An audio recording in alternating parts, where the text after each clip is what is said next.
Agoy. Disgrasya. Ayan. Okay, good morning. Ito yung kagabi mga kapawis. Gagawa natin ng tutorial. So, unang gagawin natin kasi bagong battery kinabit ng may-ari nung binili niya.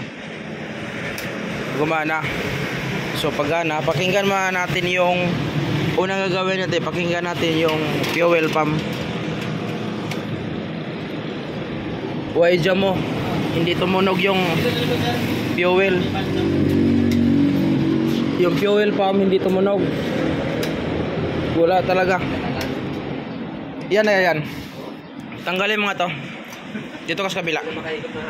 Kabila ka. Yan o. Titingnan natin kung may kuryente lumabas.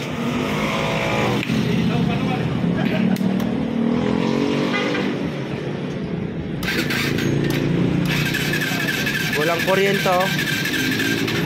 Okay, wala gid. Balik box to, lipat sa kabila. Isa-isahin natin. Kaya sabihin ng buzzer na wala talagang kuryente kasi secondary. Dito naman tayo.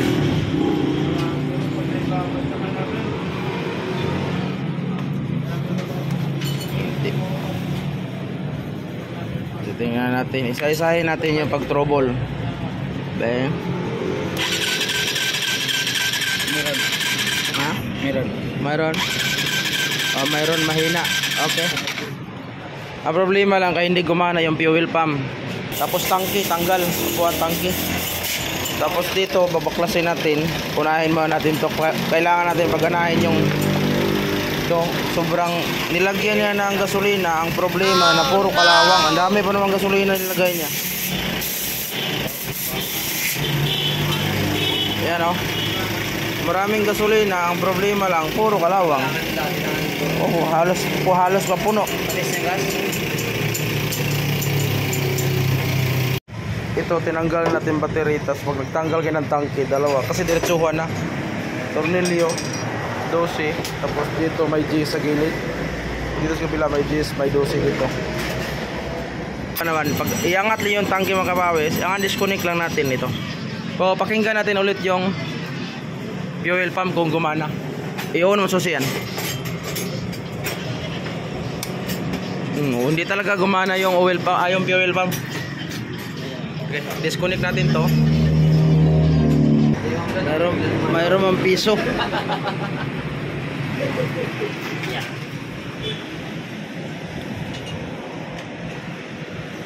Tapos cover, stuck pa talaga siya. Hindi pa siya nagalaw kasi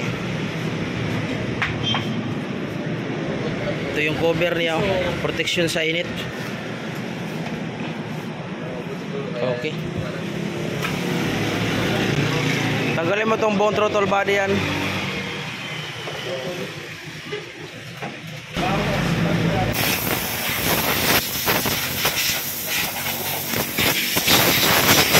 Okay. Mga kapawis, tinitrain ko nung mabuti yung aking pamangkin para balang araw maging master din to. Oh, pinasok na pala to ng daga. Okay, sige. Pinabahayan ng daga oh. Yan. Nagdala pa ng ano, ang tawag ito, panganos bata. Binabahayan na nga ng daga. Ito. Kaya di ba baka may daga pa. Sana walang pinutol ng mga wire kasi ang sibait pa naman, mahilig pa naman yung mga ngat ng wire. Sige, tanggalin mo. Ito mo na unahin sa injector sa socket. Press mo. Ito mapapress oh. Ito i-press mo to.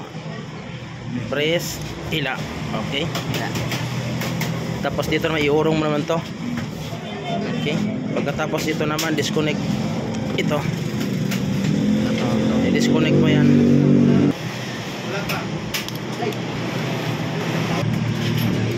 Sunod na luwagan mo na yung alin niya sa clamp yan sa throttle body. Dito naman tanggalin mo to, yung dalawang J's yan. Pagsamasamahin mo lang lahat ng tornilyo. Pagkatapos ito hawakan mo ito. Ayan, iangat mo. Alalay, ayan. Tapos sabay alalay, okay. Okay, tapos hugutin mo yun dito.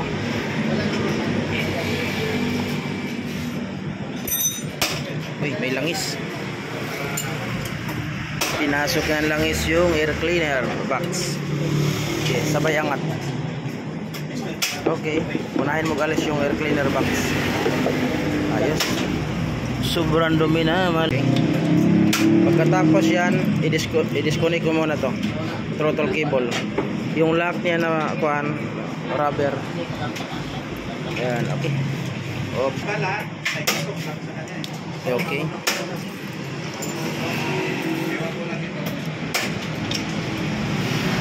Okay, tapos i-disconnect mo yung socket. Okay. Ikaw mo na video. Relax lang. Anaras siya. I-order mo lang ito konti dito. Ito. Ayan. Press mo yan ito. Hilain. Okay. Tapos dito naman sa TPS. Yun. Ito T-Map. TPS to siya. Relax. May katigasan lang talaga siya.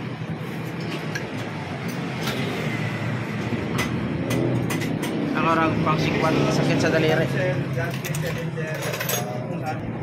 Masakit kasi yan. Tulak. Yan.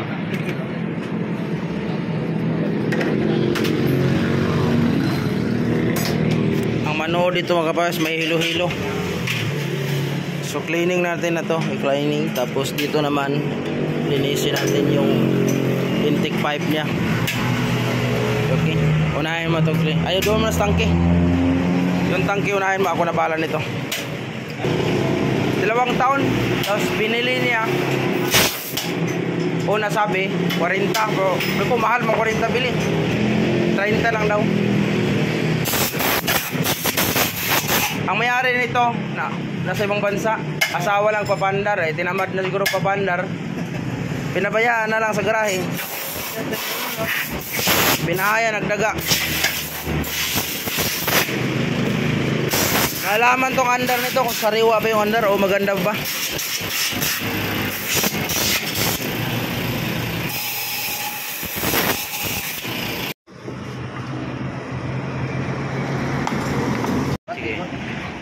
Dito patong mo to.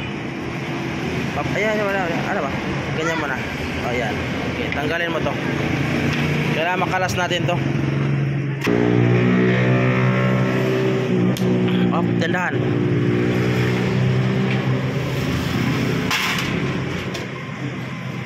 Ito, pantanggalin mo.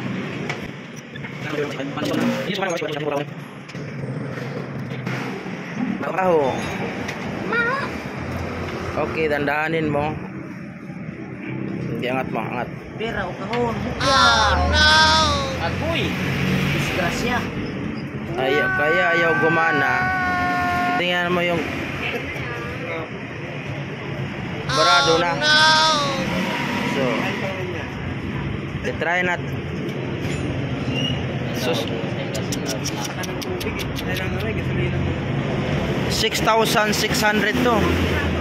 Yung halaga nito 6,600. Ito stock up now, hindi na to siya gumana. So palasin. Bariya lang yan, siman mayari. Hindi, wala na, bininta na nga sa mayari. Pininta na. Kaya patingin ba? Yan. Hindi na pwede yan, grabe na yan. Agoy. Nawa nang Ha? Yung tangke sa bodega. Yung tangke sa bodega, mas malinis pa yata yung tangke natin dyan eh. Okay pa. Okay pa yun.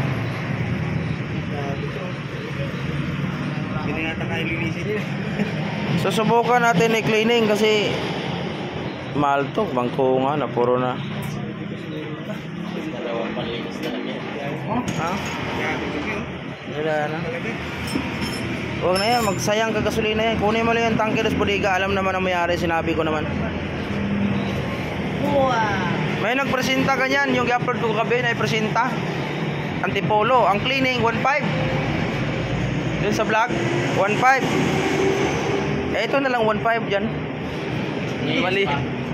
Malinis pa. Bahala pa, punta ka Antipolo. Ito yung mga ginagawa namin itong Monday mga kapawis.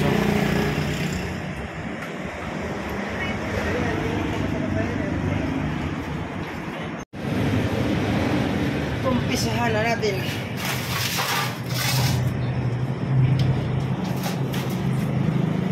Unahin mo natin to. Ang pag-disconnect mga kapawis, mahirap to, palawang na.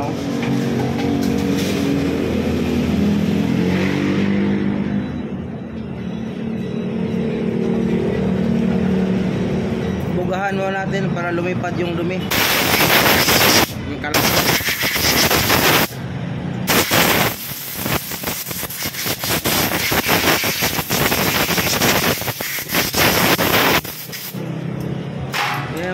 Ito alisin natin. Ang pag-alis nito, di basta-basta kailangan mo na dito iangat mo. Tapos dito iangat din. Tapos paulong yan, hilahin mo lang. Tapos dito hila, yan. Ito iangat. Tapos dandahanin mo hila. Tapos iangat mo dito. Iangat mo dito hila. Kaya maganda, mas may alalay ka.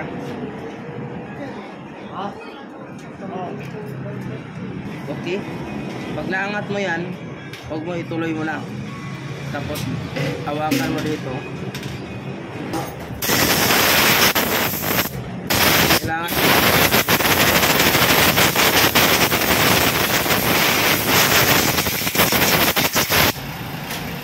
punit-punit yung wire.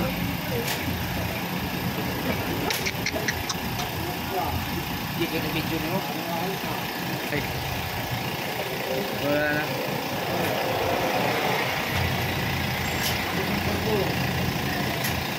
Malambot.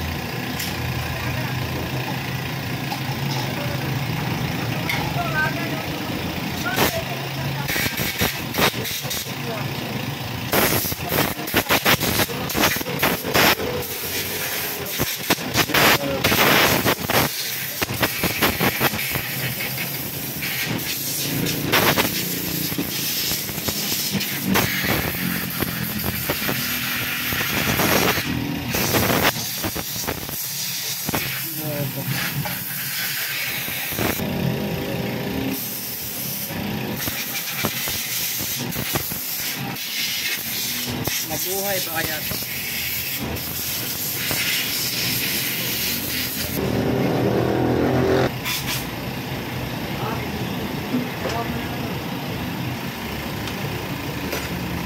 Di masilbi. Ito ko. Patingin ako dyan. Sulok. Ha?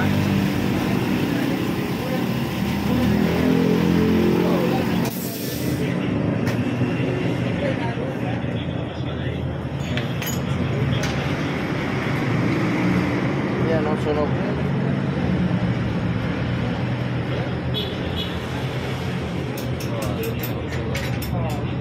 Ito.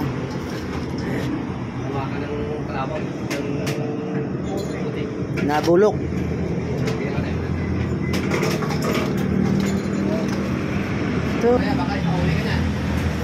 Ito muna unahin natin.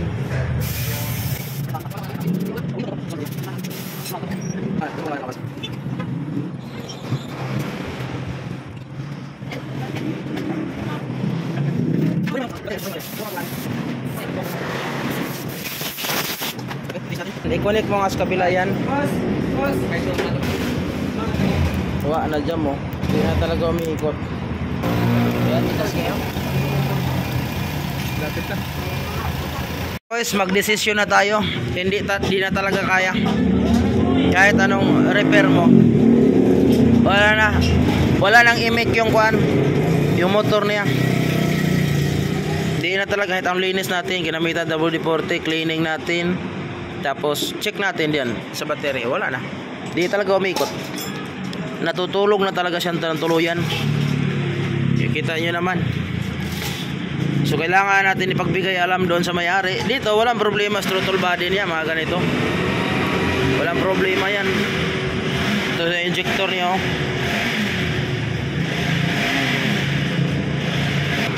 try mo natin i-clean na yung injector at kung kaya pa, tsaka natin iparating sa may-ari.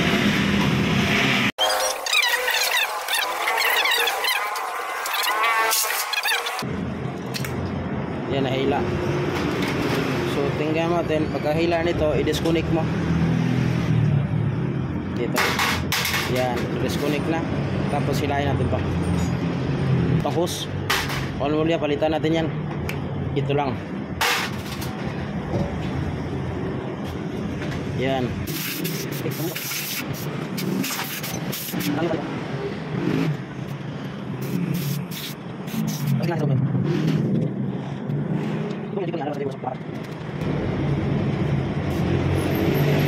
Balik natin sa loob. Mga kapawis, check natin mga kapawis kung i-injector niya kung gumagana. Okay, ito. Saksak natin dito. Tapos ito panlinis. Okay. Tapos ito ilagay natin. Tingnan natin kung bubuga pa yung injector niya. I-on natin. Okay. Agay, walang function dito mga kapawis yung injector niya. Hindi na ito gumagana. Hindi magandang buga oh. Hiwalay mga kapawis, hindi siya buo. Yan, okay na.